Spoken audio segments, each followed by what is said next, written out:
Hey guys, and welcome back to Crouton Cracker Jacks. Today I'm going to show you how to make Chinese restaurant style sweet and sour sauce. This is the red sauce that you get at every Chinese restaurant.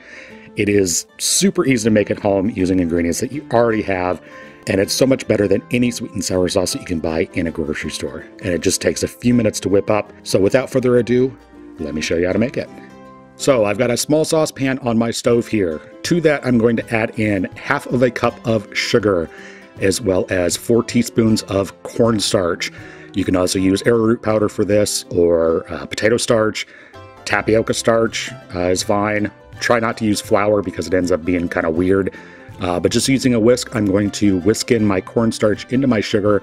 That's going to help the cornstarch dissolve when we add the water. And to this mixture, I'm going to add in just a pinch of salt, and that kind of tones down the sweetness level a little bit. You also want to add in 3/4 of a cup of water, 4 teaspoons of white vinegar. You could also use apple cider vinegar if you wish to, 1 teaspoon of soy sauce, and every sweet and sour sauce is artificially red, so I'm going to add in 2 drops of super red food coloring to this. Now I know a lot of recipes call for ketchup. Sweet and sour sauce in Chinese restaurant does not have ketchup in it, at least none that are around here. So I'm not going to add it to my sweet and sour sauce. If you want to add it to yours, by all means go ahead. But using a whisk, I'm just going to whisk this up together, and I'm going to turn my heat on to medium-high, and I'm going to bring this up to a boil as I whisk this. All you're going to do is bring this up to a boil. You don't actually need to cook it or anything. There's nothing raw in here that you need to, fully cook. All you're doing is thickening this mixture and making sure that the sugar and salt gets dissolved.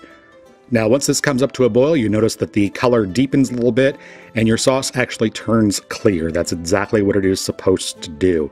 Once it comes up to a boil, you want to shut the heat off. Again, you don't need to cook this. If you boil it for too long, you're going to end up breaking your sauce just like a gravy, and then it's going to be watery. Not what you want. So go ahead and turn the heat off, stir this, make sure that there's no lumps in there, and then you can serve it up. I use it as a dipping sauce for crab rangoon. You can also use this as a sauce or as a base for sweet and sour chicken or sweet and sour pork, whatever. But this is as close to a recipe as I have found for restaurant-style sweet and sour sauce. No pineapple juice, no orange juice, no ketchup, none of that. So go ahead and give this recipe a try. I know people are going to be skeptical about it, but this really is the real deal. So I hope you guys enjoy. If you like this video, be sure to give it a thumbs up. I would greatly appreciate it. Subscribe for more deliciousness and to keep up to date on all my latest videos. Thanks so much for watching, and we'll see you next time.